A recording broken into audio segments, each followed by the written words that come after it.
അയ്യപ്പ ഭക്തർക്കിനി ഒരു ആശങ്കയോ ഭയപ്പാടോ ഇല്ലാതെ തന്നെ കെട്ടും കെട്ടി അയ്യനെ കാണാൻ ശബരിമലയിലേക്ക് എത്താം. ശബരിമലയിൽ ഇനി പോലീസും ദേവസ്വം ബോർഡും പറഞ്ഞു പറ്റുന്നത് പോലെ കനത്ത തോതിൽ ഒരു തിരക്കുമുണ്ടാകില്ല, ഒരു അനിഷ്ട സംഭവവും ഇനി ഉണ്ടാകില്ല, ഉറപ്പ്. മുൻ വർഷങ്ങളിലേതുപോലെ തന്നെ ശബരിമലയിൽ ഇത്തവണ കനത്ത സുരക്ഷയൊരുക്കി റാപ്പിഡ് ആക്ഷൻ ഫോഴ്സ് സജ്ജമായി കഴിഞ്ഞു. ഇനി സന്നിധാനത്തും സോപാനത്തും RIF തീരുമാനിക്കും ബാക്കി കാര്യങ്ങൾ.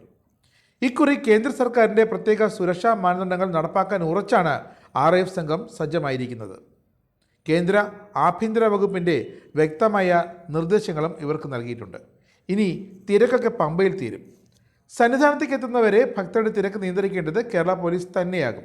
മരക്കൂട്ടം മുതൽ പക്ഷേ RIFൻ്റെ നിരീക്ഷണമുണ്ടാകും. അതിനുശേഷം നടപ്പന്തൽ തൊട്ട് 18-ാം പടി കയറി സോപാനം വഴി മാളികപ്പുറം തൊഴുതിറങ്ങുന്നതുവരെ RIFൻ്റെ സുരക്ഷ ഇരുമുടിക്കെട്ടെത്തിയ ഭക്തർക്ക് ചുറ്റുമുണ്ടാകും എന്ന് ഉറപ്പാക്കി കഴിഞ്ഞു. അപ്പോഴും കേരള പോലീസിന് ഒരു മാറ്റവുമില്ലെന്ന് തുടക്കത്തിൽ തന്നെ വ്യക്തമായിട്ടുണ്ട്.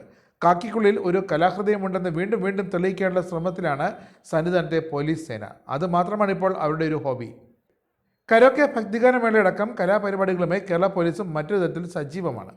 ഇനി ലോക്കൽ പോലീസിൻ്റെ ഒരു കളിയും സന്നിധാനത്തെ സുരക്ഷയിലോ ഭക്തരുടെ നിയന്ത്രണത്തിലോ നടക്കില്ലെന്ന് ഉറപ്പാക്കി കഴിഞ്ഞു. സോപാനത്തെത്തുന്ന ഒരു വിവരവും മാധ്യമങ്ങൾ വഴി ജനമറിയാതിരിക്കാൻ അവിടെ മാധ്യമങ്ങളെ നിരോധിച്ചുകൊണ്ട് കഴിഞ്ഞ ദിവസം ദേവസ്വം കമ്മീഷണർ ഉത്തരവിട്ടിരുന്നു.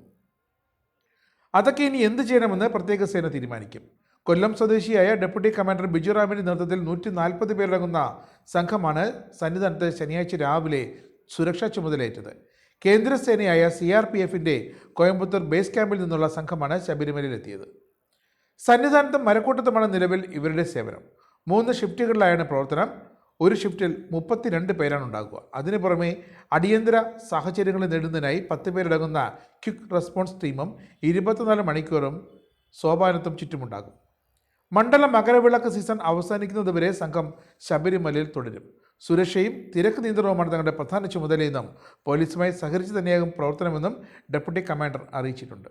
എന്തായാലും ശബരിമലയിൽ മണ്ഡല മകരവിളക്ക് പൂജയ്ക്കായി നവംബർ 16-ന് നട തുറന്ന ശേഷം ഇതുവരെ ദർശനം നടത്തിയത് 5 ലക്ഷത്തോളം തീർത്ഥാടകരെന്ന് കണക്കുകൾ വ്യക്തമാക്കുന്നു. നവംബർ 21 വൈകിട്ട് 7 വരെ 4,94,151 തീർത്ഥാടകരാണ് എത്തിയത്. നവംബർ 21-ന് മാത്രം വൈകിട്ട് 7 വരെ 72,037 തീർത്ഥാടകർ ദർശനം നടത്തി, ഒരു ബുദ്ധിമുട്ടും കൂടാതെ. ശബരിമലയിൽ 24 മണിക്കൂറും സുരക്ഷാ വലയം തീർത്ത് ഭക്തർക്ക് കരുതലൊരുക്കുകയാണ് ഫയർ ആൻഡ് റെസ്ക്യൂ ടീമും. സോപാനം, മാളികപ്പുറം, ഭസ്മക്കുളം, നടപ്പന്തൽ, ശരംകുത്തി, മരക്കൂട്ടം, പാണ്ടിത്താവളം, KCB, കൊപ്രാക്കുളം എന്നിവിടങ്ങളിലെ വിവിധ ഇടങ്ങളിലാണ് ഫയർ പോയിന്റുകൾ. ഇതോടൊപ്പം അരവണ കൗണ്ടറിനടുത്ത് ഫയർ ആൻഡ് റെസ്ക്യൂ വിഭാഗത്തിൻ്റെ പ്രധാന കൺട്രോൾ റൂമും പ്രവർത്തിച്ചു തുടങ്ങി. 86 പേരടങ്ങുന്ന സംഘത്തെയാണ് മരക്കൂട്ടം മുതൽ സന്നിധാനം വരെ വിന്യസിച്ചിരിക്കുന്നത്. ഓരോ പോയിന്റിലും സ്ട്രെച്ചർ, സ്പൈൻ ബോർഡ് എന്നിവ കരുതിയിട്ടുണ്ട്. സഹായത്തിനായി 30 സിവിൽ ഡിഫൻസ് വോളണ്ടിയേഴ്സും ഉണ്ട്.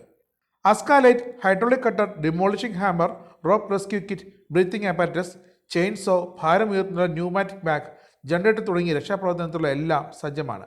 തെർമൽ ഇമേജിംഗ് ക്യാമറ പോലുള്ള ആധുനിക ഉപകരണങ്ങളും ഒപ്പമുണ്ട്. പക്ഷേ ഇതെല്ലാം ഒരു ആവശ്യം വരുമ്പോൾ എടുത്തു പ്രയോഗിക്കാൻ സാധിക്കണേ അയ്യപ്പ എന്നാണ് ഭക്തരുടെ ഇപ്പോഴത്തെ പ്രാർത്ഥന.